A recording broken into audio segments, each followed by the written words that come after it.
I was humiliated at my brother's wedding by my stepmother and father, but I secretly owned the catering company and took ruthless revenge. I stand frozen at the back of the wedding reception hall, my wine glass trembling between my fingers. 250 elegantly dressed guests fall silent around me, their conversations evaporating like morning dew as Kendra's cutting voice slices through the room. "Well, look who decided to grace us with her presence," she announces, gesturing toward me with her champagne flute.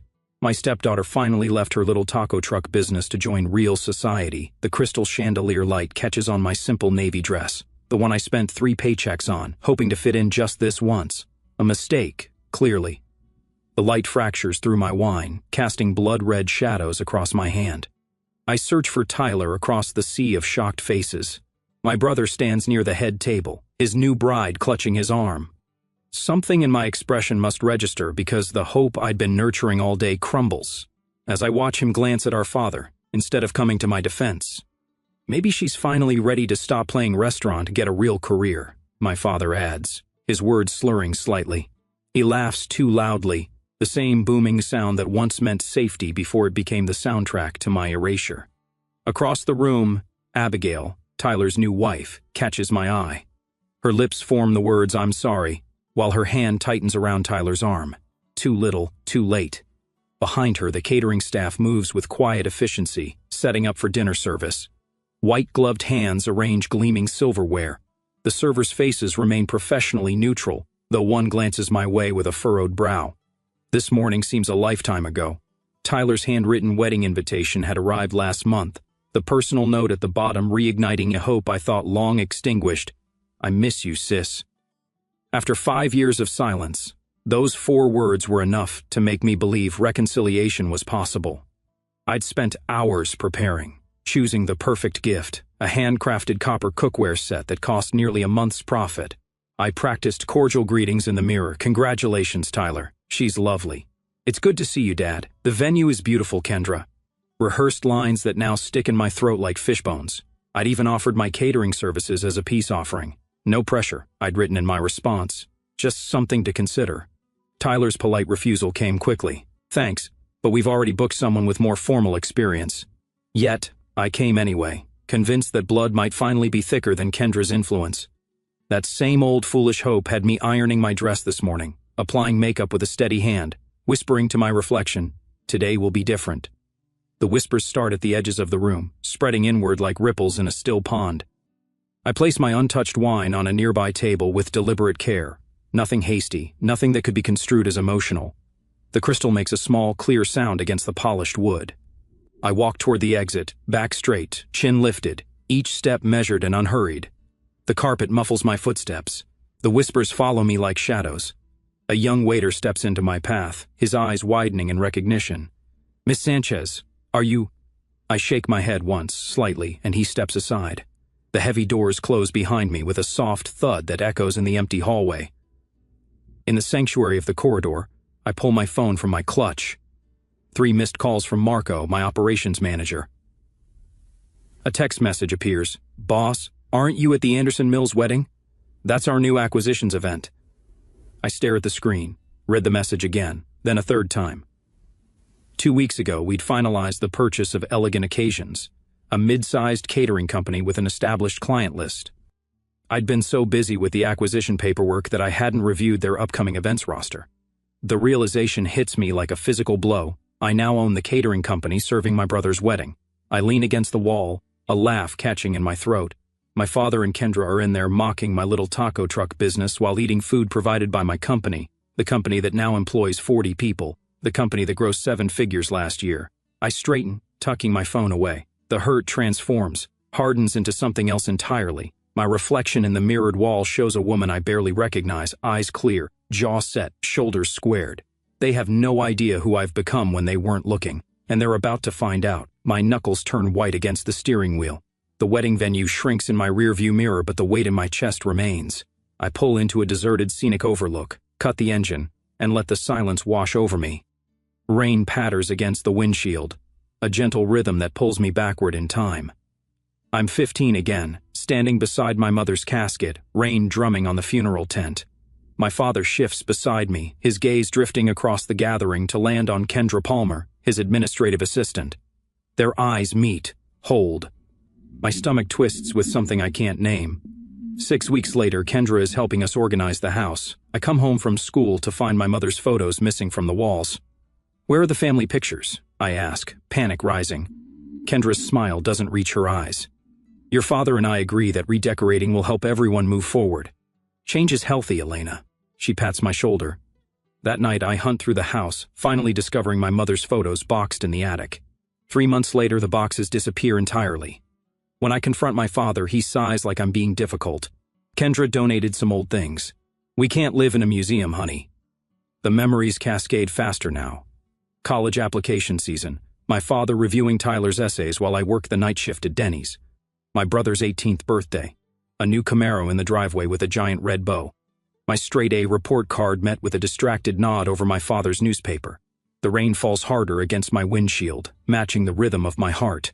Then comes the memory that broke me. 4 summers ago, my roommate forwarded a real estate listing. "Isn't this your address?" The familiar colonial with the yellow door. Marked sold across the photo. I call my father, straight to voicemail. I text Tyler, who responds with a shocked emoji. He didn't know either. I drive 90 miles an hour on the interstate, skidding into the driveway as movers load the last furniture into a truck. In the backyard, my mother's garden, her roses that I'd helped plant when I was 9, is bulldozed into mud. A construction crew is already marking the outline for the new owner's pool. My father emerges from the garage, clipboard in hand. "What's happening?" My voice sounds foreign, strangled. He checks his watch. "The closing was yesterday. We're just finishing up. You sold our house without telling me?" Mother's garden is gone, her roses. Tears burn my eyes. "You don't live here anymore anyway," he says, signing the clipboard and handing it to the foreman. "Kendra and I found a condo downtown, better for our lifestyle." "What about Mother's things, the keepsakes in the attic?" His eyes slide away. "We downsized significantly." 5 years of silence followed. 5 years of rebuilding myself from the ground up. I started with a single taco truck my senior year of college, working 18-hour days, sleeping on a cot in my apartment's walk-in closet to save on rent. Some nights, when catering events ran late, I curled up in the truck's back corner rather than drive home exhausted. 1 truck became 2, then a brick-and-mortar kitchen, then corporate contracts. While my father and Kendra dismissed my little hobby, I built something solid. 40 employees now depend on me, 7 figures in annual revenue. At every family gathering I wasn't invited to, Kendra would send messages through mutual acquaintances. "How's the cute food truck hobby going? Still playing chef?" My phone buzzes against the passenger seat, jolting me back to the present. Marco's name flashes on the screen. "Boss, you still there?" His voice sounds concerned. I pulled the contract. Elegant Occasions finalized the acquisition 3 weeks ago. It's legally under Elevated Events now. "Send me the contract terms." "Already did. Check your email." Marco hesitates. "Elena, I saw the security footage from the venue. The audiovisual team uploads it automatically to our system for event documentation." My stomach drops. "You saw what happened?" "Everyone did. The staff is..." He searches for words. "They're pretty upset on your behalf." The email notification chimes. I open the attachment, scanning until I find it. Clause 8.3, termination rights in cases of discriminatory treatment of ownership or staff. My phone buzzes again. Nina, my attorney since the food truck days, responds to my emergency text. Contract is ironclad. Discriminatory comments about business owner constitute grounds for immediate service termination. Venue's security footage provides evidence. I stare at the rain-blurred lights of the city below. The wedding coordinator, Hannah, had recognized me at the reception. The subtle widening of her eyes, the quick professional recovery. Now it makes sense. She's worked with Elegant Occasions for years. My finger hovers over Marco's number. 1 call could halt the entire reception dinner. No main course, no cake, no service staff. Part of me, the 15-year-old watching her mother's photos disappear, the college student working 3 jobs, the daughter finding her childhood home sold without warning, wants to make that call. But another part hesitates. Tyler's note, "I miss you, sis." Maybe there's still a chance to rebuild. Then Kendra's voice echoes. My stepdaughter finally left her little taco truck business to join real society. My father's slurred addition. Maybe she's finally ready to stop playing restaurant and get a real career. I press the call button. Decision made. "Marco, I need you to execute termination clause 8.3. My voice sounds calm, professional CEO voice. "Pack everything. No main course, no cake, no service staff. Silence on the other end. Is that clear? Crystal clear, boss. Marco's tone shifts to business mode. Consider it done. I slide behind the wheel of my Mercedes, hands steady as I reach for my phone. A strange calm washes over me, replacing the humiliation that burned my cheeks moments ago.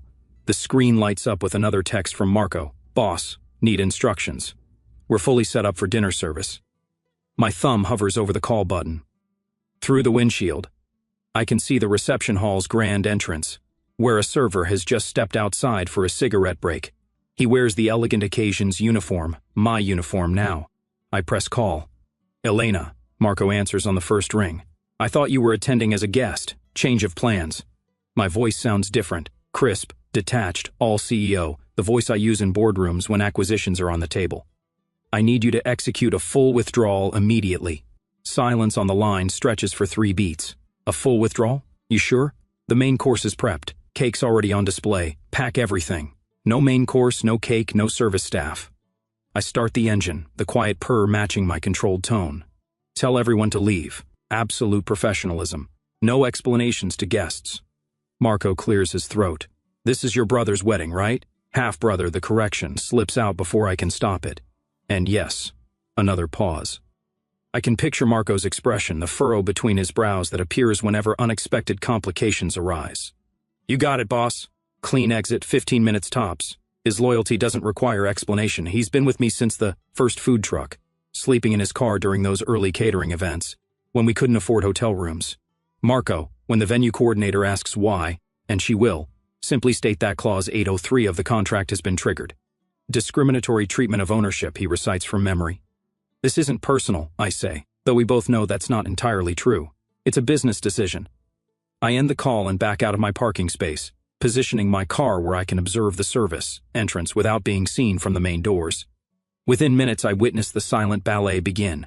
White uniformed staff exit in small groups, carrying covered trays and equipment with practiced efficiency. The wedding cake, a 4-tier monstrosity that Kendra probably chose for the Instagram photos, disappears into the back of our largest refrigerated truck, carefully boxed. A text from Marco flashes on my screen. Venue coordinator intervening, handled professionally. I can imagine the scene inside, the coordinator's growing panic as she realizes what's happening. Kendra's confusion turning to outrage, my father's demands falling on the deaf ears of venue staff, who have no authority to stop this. Another text, tables being cleared now. Minimal disruption. I zoom in on my rear-view camera as one of our newer hires, Javier I think his name is, loads the last of the crystal champagne flutes into a padded case. His movements are quick but careful, nothing rushed or dramatic.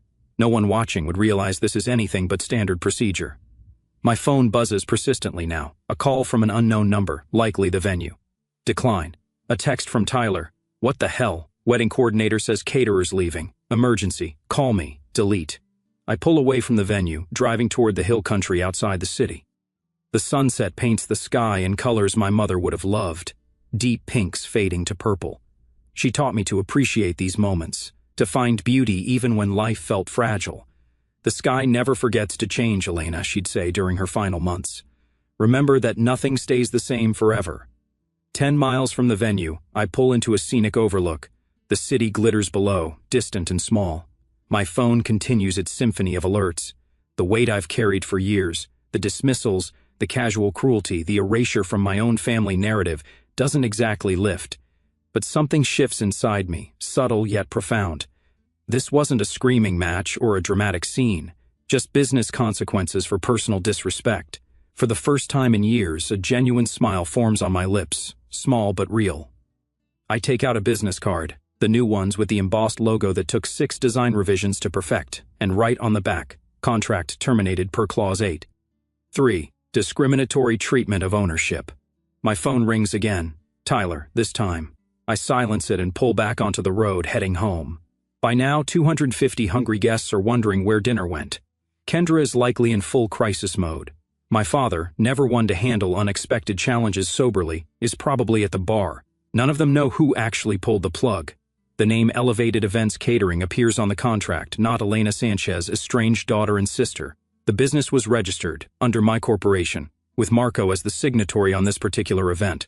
The connection is there but requires actual interest in my life to discover, something my family has never demonstrated. As I navigate the evening traffic, the calls continue, growing increasingly desperate. Tyler, the venue, unknown numbers, and finally my father.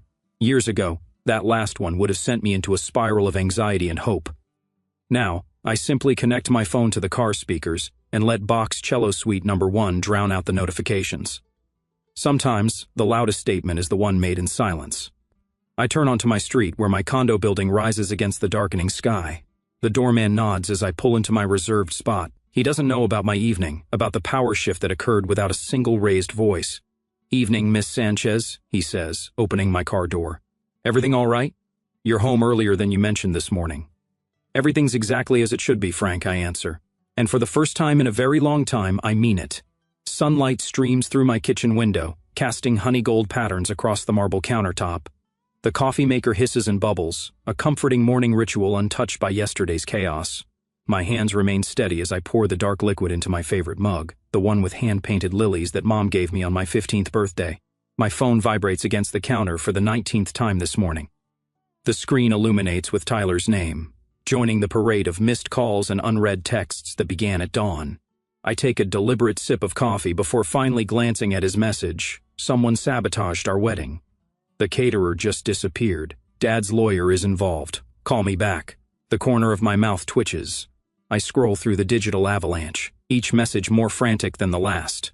Kendra's text glows with barely contained rage. "Your father is furious about the wedding disaster. Good thing you weren't responsible. Wouldn't want to further disappoint him. Even now she can't resist the barb." I play Dad's voicemail on speaker, his words slurring together like wet cement. Those criminal caterers. Breach of contract. Sue them into the ground. My golf buddy Jeff handles corporate litigation. I silence the phone mid-rant. The calm in my chest surprises me. The family group chat explodes with notifications, a digital wildfire of blame and outrage.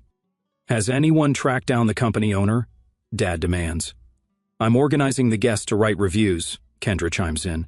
"We need to destroy their reputation like they destroyed our special day." Between their fury, a smaller voice appears, Tyler's new wife, Abigail. "Maybe we should understand what happened before we attack them. Could there have been a misunderstanding?" Her reasonable question vanishes beneath Kendra's response. "No misunderstanding. They humiliated us in front of everyone who matters." I forward screenshots of everything to Martina, my lawyer. She responds within minutes. Security footage received from venue. Excellent documentation of the discriminatory treatment. The termination clause was textbook.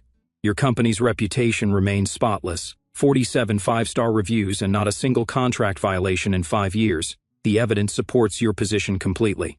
My phone pings with a private message from an unexpected source. "Mrs. Goldstein, Dad's longtime neighbor, Elena. I saw how they treated you at the wedding. Disgraceful at their age. Your mother would be horrified. I've watched you build that business from nothing while they dismissed you. Some might call this karma." 3 more supportive messages appear from guests who witnessed my humiliation. Then, most surprising of all, a text from Abigail. "I'm so sorry about yesterday. This isn't what I wanted for our family's friend." I set my phone down, needing a moment to process this shift. 5 years of silence, and suddenly everyone has something to say. Marco calls while I'm refilling my coffee. "Boss, you should know something," he begins, voice careful. "Mrs. Anderson Mills is organizing some kind of review campaign, but it's backfiring. 3 guests from yesterday's event have already called, requesting quotes for their own functions. They were impressed with what they saw before the service ended." I lean against my kitchen counter. Kendra has no idea who owns Elegant Occasions. None. "Your father's lawyer sent a threatening letter addressed to management. Should I forward it to Martina?" "Yes," I say, watching a hummingbird hover near my balcony flowers. "Send everything." After we hang up, I check the family chat again. The tone has subtly shifted. Someone, an aunt perhaps, asks my father if Elena was at the wedding. Another voice questions why the catering staff left so abruptly. The narrative Kendra tried to control begins to fray at the edges. My laptop chimes with an email from Martina containing a draft response to my father's legal threats of 40% refund conditional on a signed NDA and release of all claims. Her note reads, "This acknowledges their inconvenience while maintaining your legal position. They'll take it." I close the laptop without responding immediately. There's no rush. For once, I hold all the cards in this family game. The coffee tastes particularly rich this morning as I gaze out at the city skyline. 5 years ago, I slept in my taco truck to save money. Today, I run a company that makes my father's lawyer nervous. These thoughts should feel like victory. Instead, I find myself wondering if Tyler's new marriage will become another casualty of our family's poisonous patterns. Even now, with everything that's happened, that thought brings no satisfaction. As I stand at the floor-to-ceiling windows of my expanded headquarters, watching the sunset paint the Dallas skyline in hues of amber and gold, a wave of emotions crashes over me like an unexpected tide. It's been 1 year since that fateful wedding day, and yet the memories linger, not as sharp wounds but as faded scars that remind me of how far I've come. The new event space below stretches out in elegant minimalism, copper accents catching the fading light, tables arranged with mathematical precision. My reflection hovers like a ghost against the glass, and for a moment, I see my mother's eyes looking back at me. Those eyes, soft and knowing, seem to ask, "How do you feel now, Elena?" Truly feel. I feel a profound sense of liberation, first and foremost. For so long, I carried the weight of my family's dismissal like a backpack filled with stones, each one etched with words like hobby, playing restaurant, or little taco truck. That weight pressed down on my shoulders during those endless nights in the truck, when exhaustion blurred the line between determination and desperation. I remember curling up in the back corner after a late catering gig, the smell of cilantro and lime clinging to my clothes, tears mixing with sweat as I wondered if it was all worth it. Why did I keep pushing when my own blood saw me as a failure? The hurt was visceral, a constant ache in my chest that made breathing feel like an effort. But now, standing here in this empire I built from scratch, that ache has transformed into a quiet strength. Liberation isn't just about success, it's about releasing the need for their approval. I no longer glance over my shoulder, hoping for a nod from my father or a kind word from Kendra. I've freed myself from that invisible chain, and the air feels lighter, fresher, like after a summer rain. Yet, intertwined with that freedom is a lingering sadness, a melancholy that sneaks up on me in quiet moments. I miss the family I never really had, the one where love wasn't conditional on fitting into their polished, society-approved mold. Thinking back to my mother's funeral, the rain drumming on the tent like accusatory fingers, I feel a pang for the girl I was at 15. That girl stood there, numb and confused, watching her father lock eyes with Kendra across the crowd. It was the beginning of the end, the first crack in the foundation of our home. The sadness swells when I recall boxing up my mother's photos in the attic, only to find them gone months later. "We can't live in a museum," my father said. But what he really meant was that we couldn't live with reminders of her, of the woman who had loved us unconditionally. That erasure felt like being unmoored, adrift in a sea of grief without an anchor. Even now, as I touch the silver locket Tyler returned to me, a tear escapes. It's not just for her loss, but for the years I spent trying to prove my worth to people who had already written me off. The sadness is bittersweet. It honors what was lost while acknowledging that I've built something new in its place. Anger still simmers beneath the surface, though it's no longer the raging fire it once was. At the wedding, when Kendra's words sliced through the room like a sharpened blade, the anger ignited instantly. Hot, blinding, urging me to lash out. But I held back, channeling it into that calculated decision to pull the catering service. Oh, the satisfaction of watching it unfold from afar. The silent ballet of my staff packing up, leaving chaos in their wake. It wasn't petty revenge. It was justice. A reclaiming of my dignity.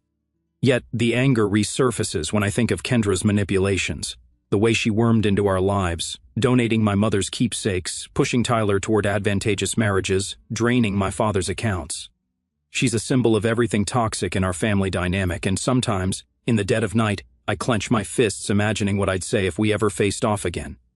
But I've learned to temper that anger, to use it as fuel rather than let it consume me. It's what propelled me from 1 taco truck to 40 employees, from scraping by to 7 figures. Anger, when harnessed, becomes power. Gratitude floods in next, a warm counterbalance to the darker emotions. I'm grateful for Marco, my rock since the beginning, who slept in his car during those early days and never questioned my vision. His loyalty during the wedding pullout, his crisp "you got it, boss," reminds me that family isn't always blood. It's the people who show up when it counts. Gratitude extends to Martina, my lawyer, whose sharp mind turned humiliation into an ironclad victory. And to the unexpected allies, like Mrs. Goldstein, and the guests who sent supportive messages after witnessing the scene. Their words were balm on old wounds, validating what I'd felt for years. Most surprisingly, I'm grateful for Tyler's awakening. Seeing him in my office, eyes wide at the awards on my walls, admitting how Kendra hid our mother's photos, It cracked open a door to healing. Our monthly dinners with Abigail feel like reclaimed time, filled with laughter and honesty. Gratitude even touches the pain itself. Without it, I might not have pushed so hard, might not have discovered this resilient version of myself. There's pride, too, fierce and unapologetic. I look at the original taco truck in the lobby, restored and gleaming, and my chest swells. That truck was my lifeline, my rebellion against being sidelined. From working 18-hour days in college, sleeping in a closet to save rent, to negotiating multi-million-dollar acquisitions, I've proven to myself what I'm capable of. Pride surges when I mentor young entrepreneurs from broken homes, sharing tools and belief they never had. Last week's session, watching a foster kid's eyes light up as I explained business basics, felt like paying forward the support I craved. It's not arrogance. It's the quiet assurance of knowing I stood up for myself. Terminating that contract wasn't about destruction. It was about boundaries. Pride in choosing peace over perpetual striving for acceptance from those who withheld it. But woven through all this is a thread of forgiveness. Not complete, but budding. Forgiving my father isn't easy, his slurred words at the wedding, his distracted nods over the years, they cut deep. Yet, our brief calls now, sober and tentative, hint at progress. He's stopped defending Kendra, and that's a start. Forgiving Tyler comes easier. He was young, influenced, but he's owning it now, building his own life in Austin. Even for Kendra, the bitterness fades, not into absolution, but into indifference. Her rumors wash over me like rain. They no longer define me. Forgiveness, I've learned, is for my sake, releasing the hold of past hurts to make room for joy. Finally, there's hope, bright and unwavering. Hope for Tyler and Abigail's fresh start, for the scholarship fund sending kids to culinary school in my mother's name. Hope in the memorial garden at home, where rosemary and lavender bloom as symbols of remembrance and peace. Hope in my own future, unburdened by old narratives. As the stars appear in the darkening sky, I feel a wholeness I never thought possible. The emotions, liberation, sadness, anger, gratitude, pride, forgiveness, hope, they swirl together, not in conflict but in harmony, shaping the woman I've become. It's not a fairy tale ending. It's real, messy, and mine, and for that, I am profoundly at peace.